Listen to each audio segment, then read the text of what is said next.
বিসমিল্লাহির রহমানির রহিম। সম্মানিত ভাই এবং বোনেরা, সূরা আত-তালাকের 15 এবং 16 নম্বর দুইটি আয়াত আমি আপনাদের খেদমতে এখন বাংলা পড়ে শোনাচ্ছি। বিসমিল্লাহির রহমানির রহিম। তোমাদের ধন সম্পদ ও তোমাদের সন্তান সন্ততি তোমাদের জন্য পরীক্ষা মাত্র। পরীক্ষায় সফল হতে পারলে অবশ্যই এর জন্য আল্লাহ তাআলার কাছে মহা পুরস্কার রয়েছে।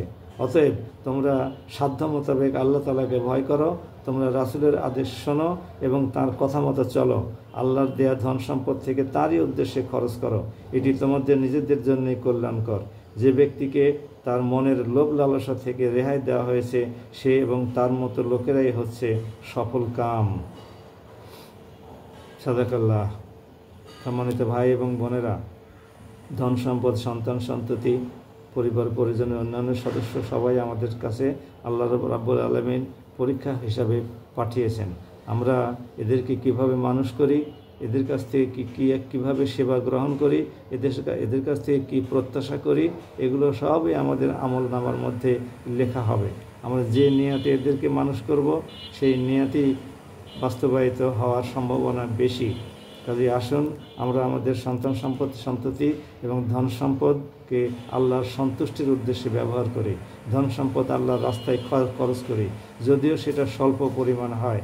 আর সন্তান সন্ততিকে ভালো পথে চলার নির্দেশ দেই, কোরআন এবং হাদিস অধ্যয়ন করার পরামর্শ দেই, নামাজ কালামের প্রতি আকৃষ্ট করি এবং আখিরাতের মুক্তির জন্যে যে সমস্ত ভালো কাজগুলো সম্পর্কে কালামে পাক এবং হাদিস শরীফের নির্দেশনা এসেছে, রাসূল পাক সাল্লাল্লাহু আলাইহি ওয়াসাল্লামের তরিকা প্রদর্শিত হয়েছে, সেইগুলো অনুসরণ করার জন্যে আমরা তাদেরকে উদ্বুদ্ধ করি, তাদেরকে গায়ে হাত বুলিয়ে আদর করে মহব্বত করে ভালোবেসে তাদেরকে আমরা এইগুলোর দিকে ধাবিত করি। তাহলে ওদেরও মুক্তি, আমরাও এর উসিলায় মুক্তি পেয়ে যাব।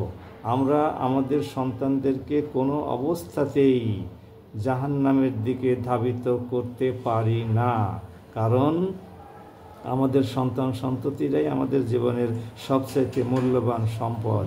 আমরা নিজেরা যতটুকু আমল করতে পারি সেটুকু অবশ্যই করব, তবে কোনো অবস্থাতে আমাদের সন্তানরা যেন বিভ্রান্ত না হয় এবং দিনের পথ থেকে বিচ্যুত না হয়, সেদিকে আমাদের অবশ্যই খেয়াল রাখতে হবে।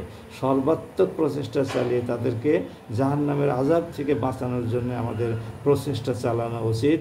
দয়াময় আল্লাহ আমাদেরকে সে তৌফিক দান করুন এবং আমাদের সন্তানদেরকেও, আমাদের পিতামাতার দ্বারা মরহুমা রয়েছেন, ভাই বোন যারা দুনিয়া থেকে বিদায় নিয়েছেন, অন্যান্য আত্মীয় স্বজন এবং সারা বিশ্বের যত মুসলমান দুনিয়া থেকে ইন্তেকাল করেছেন, নবী রাসূল সহ তাদের সবাইকে যেন আমাদেরকে একত্রিত করে জান্নাতে প্রবেশ করার তৌফিক এনায়েত করেন।